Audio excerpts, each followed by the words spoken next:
Viewers নমস্কার, আমি নিপা সূত্রধর। আজকে আমি আপনাদের মাঝে হাজির হয়েছি একটা ইম্পর্ট্যান্ট ছোট্ট রেসিপি নিয়ে। এখন যে সিজন পড়েছে, এই গরম এই ঠান্ডা, ঘরে ঘরে ছোট বড় সবাই অসুস্থ হয়ে পড়ছে। কাশি ঠান্ডা জ্বর লেগেই রয়েছে। আর বাচ্চাদের তো কোনো কথাই নেই, তারা তো খুবই সেনসিটিভ, খুব অল্পতেই অসুস্থ হয়ে যায়।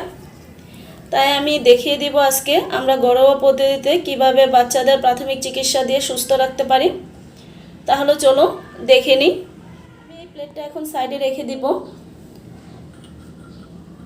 আমি এখানে একটা হাতুড়ি নিয়ে নিয়েছি। এখানে সবগুলো উপকরণ দিয়ে ছেঁচে রস তৈরি করে নেব। দিয়ে দিব তুলসী পাতা, আদা,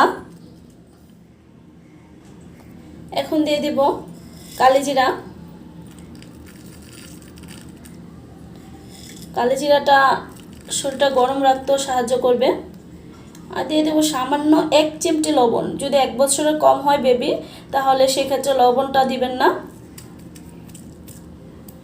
এখন আমি ভালো করে এটা ছেঁচে নিব। আমি সব উপকরণ একসাথে থেতলে নিয়েছি, মোটামুটি জল উঠে এসছে। আমি এখানে কোনো জল ব্যবহার করব না, তাহলে ওষুধের গুণটা কমে যাবে। যেটুকুই হয় সমস্যা নেই, আমি আপনাদের দেখিয়ে দিব। আমি এখানে একটা ছোট্ট প্লেট নিয়ে নিয়েছি।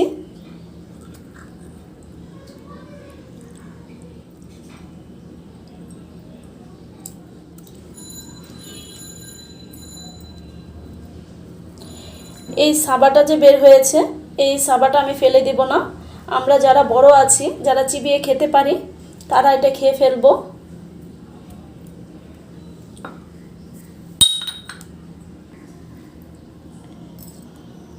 এই ওষুধটা এভাবে বানিয়ে বাচ্চাকে বা বড়রা যদি প্রতিদিন 2 থেকে 3 বার করে খান, আশা করি 2 থেকে 3 দিনের মধ্যে আপনাদের ভিতরে যে খুসখুসা কাফটা বা কফটা জমে থাকে সেটা চলে যাবে। তবে অবশ্যই বাচ্চাদের খাওয়ানোর সময় মধু বা মিশ্রি ব্যবহার করবেন। আমি এখানে মধু দিয়ে দিচ্ছি 1 চা চামচের মতো। অবশ্যই চেষ্টা করবেন খাঁটি মধুটা দেওয়ার জন্য, তাহলে কাজটা খুব ভালো করবে। এই মধুটা দেওয়াতে বাচ্চার শরীরটা গরম থাকবে। কোনো বেবি খাওয়ার পরে বমি করে দেয়, তাহলে সেই বাচ্চাদের খালি পেটে খাওয়াবেন। এই ওষুধটা খালি পেটে খেলে কোনো কিছু হয় না।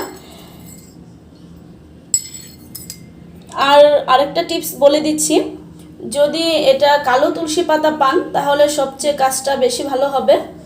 আমি কালো তুলসী পাতাটা হাতের কাছে পাইনি, তাই দিতে পারিনি, তবে এই তুলসী পাতার কাজ হবে। তো আজকের ভিডিও এই পর্যন্তই। সবাই ভালো থাকবেন, সবাইকে ধন্যবাদ।